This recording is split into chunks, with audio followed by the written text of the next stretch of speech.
আসসালামু আলাইকুম, সবাই কেমন আছেন? আরেকটা নতুন ব্লগ নিয়ে চলে আসলাম। আজকের ব্লগটা আমার জন্য খুবই স্পেশাল, কারণ হচ্ছে সব স্পেশাল মানুষগুলি আজকে আমার বাসায় আসবে, তাদের জন্য আজকে আমার এই আয়োজন।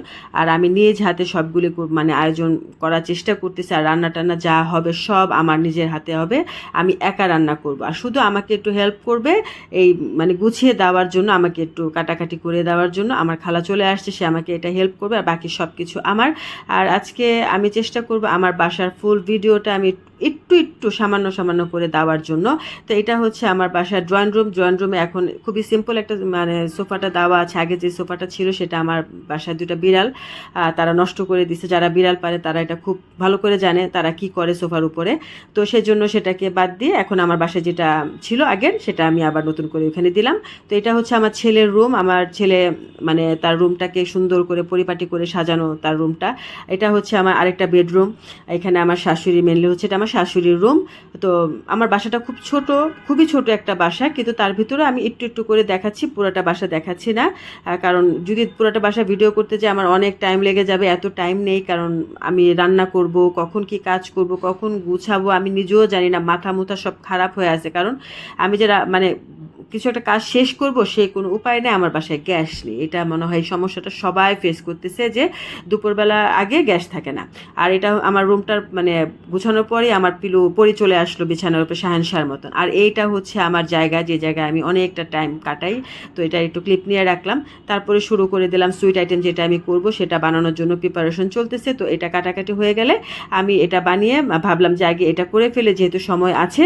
যে মানে ওখানে যেহেতু আরেকটা অন্য একটা কাজ চলতেছে, তো আমি এখানে এই কাজটা শেষ করে আমি এটা ফ্রিজে রাখতে হবে, একটু ঠান্ডা হতে হবে, নাহলে তো ভালো লাগবে না। তো এটা আমি প্রিপারেশনটা নিয়ে নিচ্ছি। তো সবগুলো আমি এখানে মানে কাটাকাটি শেষ করে, তো আমার জিনিসটা মেন আইটেমটা কাস্টার্ড, যেটা আমি বানিয়েছি ফ্রুট কাস্টার্ড। তো এটাকে আমি রেডি করে ফেললাম। রেডি করার মাঝখানে আমার বাসায় আবার আরও কিছু মানুষ আছে, তারা এসে খাওয়ার জন্য হুমড়ে পড়লো। তাদেরকে একটু কিছু মানে দেওয়া হলো, তারা খাচ্ছে, টেস্ট করতেছে, ভালোই ছিল। আর এটা একটু আগের থেকে করে রাখা মানে ঠান্ডা করার জন্য। আর হচ্ছে এই খাবারটা আমার তো খুব বেশি পছন্দ। আর আজকে আমি যা যা রান্না করব সব কিছু আমার ফেভারিট আইটেমগুলি আমি রান্না করতেছি সবার জন্য, হয়তো বা নিশ্চয়ই সবার খুব ভালো লাগবে। দেখি কি বলে সবার কি মতামত, যে আমার রান্নাগুলি কেমন হয়েছে। তো আমি বললে তো আর চলবে না। তো আমি একে একে সব কিছু গুছিয়ে নিলাম। তো চিকেন ফ্রাইটা আমি রেডি করে ফেললাম। করার পরে আমি এখানে হচ্ছে আমি কোয়েল পাখিটা রান্না করতেছি, কারণ বললো যে একটু মানে মিষ্টি মিষ্টি টক টক করে কোয়েল পাখিটা রান্না করার জন্য। তো আমি সেটাকে এভাবেই রান্না করলাম। এখানে অনেকগুলি কোয়েল পাখি ছিল, মোটামুটি 60 পিসের মতন কোয়েল পাখি ছিল। তো এটাকে আমি রান্না করতেছি। তারপরে হচ্ছে আরেকটা চুলায় আমার বিফ চিলি যেটা ছিল সেটা রান্না হচ্ছে। এর মাঝখানে আমি ভেজিটেবলটা মোটামুটি আমার মানে রান্না প্রায় শেষ। এই যে আমার কোয়েল পাখিটা রান্না মোটামুটি হয়ে গেছে। তারপরে আবার যখন রাতে খাবারটা সার্ভ করব তার আগে আমি আরেকটু গরম করে তারপর দিয়ে দিব আর কি। তার এর ভিতরেও 4টা বেজে গেছে প্রায়, মোটামুটি খাবারটা গরমই থাকবে, ঠান্ডা হবে না। আর এটা হচ্ছে ভেজিটেবলটা নিচে রাখার কারণ হচ্ছে মানে আমার উপরে অনেক জায়গা, মানে আমার রান্নাঘরটা খুব ছোট, জায়গা খুব কম। এই যে আমি যেখানে দাঁড়িয়ে আছি এর থেকে আমার রান্নাঘরটাতে ঘুরলেই পুরো সব জায়গাটা দেখা যায়, কারণ খুবই ছোট একটা রান্নাঘর, যে কারণে আমার একা একাই কাজ করতে হয়। বেশি হলে দুইজন কাজ করা যায়, নয়তো বা ধাক্কা ধাক্কি খেয়ে খেয়ে কাজ করা লাগবে। তো আমি এই জন্য আমার সবগুলো এইভাবে গুছিয়ে রাখা আর কি, মানে একটা একটা এক এক জায়গায় রাখা। তারপরে হচ্ছে আমি এগুলো রান্না করে রাইসটা সবার শেষে আমি রান্না করব, তারা আসার পরে গরম গরম থাকবে। এর ভিতরে সবাই চলে আসলো, সন্ধ্যা মানে মাগরিবের পরপরই সবাই চলে আসলো, আমরা বসে নাস্তা করতেছি। আর এখানে আরও কিছু গেস্ট আছে বাসায়, যারা আছে এটা হচ্ছে আমার বোনরা আছে, আরও কিছু মানুষ আছে, নতুন বউ আছে। তো যারা যারা আছে তবে সবাইকে আমি এখানে নেই নাই, কারণ হচ্ছে এখানে তারা সবাই ভিডিওতে আসতে চায় না, যে কারণে আমাকে এখানে সবাইকে ভিডিওতে আমি নেই মানে যে আসতে চায় না, পছন্দ করে না, তাদেরকে শুধু শুধু নেওয়ার কি দরকার, মানে তাদেরকে একটা বিব্রতকর অবস্থায় ফেলে দেওয়া। তো এই জন্য আমি তাদেরকে নেই নাই। আর রাত হয়ে গেছে, এর ভিতরে খাবার দিতে হবে, খাবার দেওয়ার টাইম হয়ে গেছে। যে প্রচণ্ড পরিমাণ গরম, চুলায় নেই আগুন, আমার একটা অবস্থা খারাপ হয়ে গেছে যে আমি কখন রেডি করবো, আমি খুব টেনশনে পড়ে গেছি। মানে আমাকে দেখেই হয়তো বোঝা যাচ্ছে যে আমি কি করতেছি। তো তারপরেও তাড়াতাড়ি করে চিকেন ফ্রাইটা চুলায় দুটাতে দিয়ে দিলাম। দিলাম। আর আমার কড়াই একটা হচ্ছে কাদা ভাঙা আর একটা হচ্ছে কালো, হ্যাঁ, এগুলোর উপরে প্লিজ যায় না, এগুলো সবার ঘরে ঘরেই থাকে, মানে কেউ দেখায় না, আমি আজকে দেখাই দিলাম আর কি। আর কি করব, আমার রান্নাঘরের অবস্থা খুবই নোংরা হয়ে আছে, এলোমেলো অবস্থা, সব কিছু খাবার মোটামুটি বাড়া হয়ে গেছে, টেবিলে চলে গেছে সব কিছু। আর বাকি চিকেন ফ্রাইটা আমি মানে 2 চুলা তাতে খুব তাড়াতাড়ি করে ভাজাভাজি করতেছি।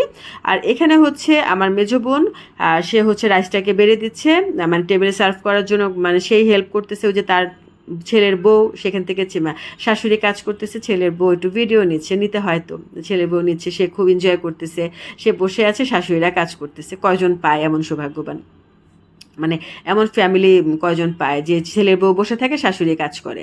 তো এটা হচ্ছে আমার মেন আইটেম। কেমন হয়েছে প্লিজ জানাবেন। চিকেনটা একটু পুড়ে গেছে, এখানে ছিল ভেজিটেবল রাইস, চিকেন ফ্রাই, তারপর হচ্ছে কোয়েল পাখি রোস্ট, তারপর আস্ত চিকেনের রোস্ট, তারপরে বিফ চিলি, আর সুইট আইটেম ছিল, বিকেলে নাস্তায় ছিল অনেক রকমের মিষ্টি ছিল, পুরি ছিল, তারপরে দই ছিল, অনেক মানে আরও কী কী জানি ছিল, আমার ঠিক মনে নেই। তো সব কিছু আমি ভিডিও করতে পারি না আসলে, একা একা সব কিছু করা তো সম্ভব হয়ে ওঠে না। তো সবাইকে এখানে যাদেরকে দেখানোর পারমিশন আছে তাদের কাছ থেকে পারমিশন নিয়ে তাদেরকে ক্যামেরার সামনে আনা, আর যাদের পারমিশন নেই তাদেরকে আমি ক্যামেরার সামনে আনি নাই, আনতেও চাই না। তো তাদেরকে নিয়ে আমার কিছু বলার নেই। আর আমার কন্টেন্টগুলো যেহেতু ফ্যামিলি কন্টেন্ট, সো আমার ফ্যামিলি মেম্বাররা অবশ্যই থাকবে। এই যে ছেলের বউ বলতেছে, আমাদের বৌমা নতুন বউ, সে তার কোয়েল পাখি খুবই পছন্দ। সে বলতেছে, ছোট আম্মা আমি শুধু কোয়েল পাখি দিয়ে খাবো। ওকে ফাইন, তুমি শুধু কোয়েল পাখি খাও, আমারও খুব ভালো লাগলো। তো এখানে যে আমাদের অর্ক আকিল দুজনে সবসময় একসাথেই থাকে, তারা দুজনে একসাথে খেতে বসলো। পাশে আছে আয়নের খাওয়া শেষ, আয়ন এখন বসে বসে চিকেন খাচ্ছে, আমার বড় বোন সে ওইখানে বসে খাচ্ছে। তো আমরা সবাই উলট পালট, মানে ডাইনিং রুমটা একটু ছোট, তো যে কারণে সবার আসলে জায়গা হয় না, সব রুমেই সবাই যে যার মতন করে নিয়ে একটা গ্রুপ করে নিয়ে সবাই খাচ্ছে। আর সবার শেষে আমি এই সুইট আইটেমটা, কাস্টার্ড যেটা আমি বানিয়েছি সেটা আমি খাওয়ার পরে দিয়েছি, কারণ আমি বিকেলে দেই নাই, অনেক নাস্তা আছে বিকেলের আইটেমে, তো এটা আমি মানে খাবার পরের জন্য আমি ডিজার্ট হিসাবে এটা রেখে দিয়েছি। তো এটা ছিল আমার খাবারের যে মেন আইটেমটা, মানে কি বলবো, মেন আইটেম না, মানে মিষ্টি আইটেম যেটা ছিল সেটা। আর আমার পুরো ভিডিওটা যদি কারোর ভালো লাগে প্লিজ আমার ভিডিওটা লাইক, কমেন্ট, শেয়ার, আর কেমন লাগলো প্লিজ কমেন্ট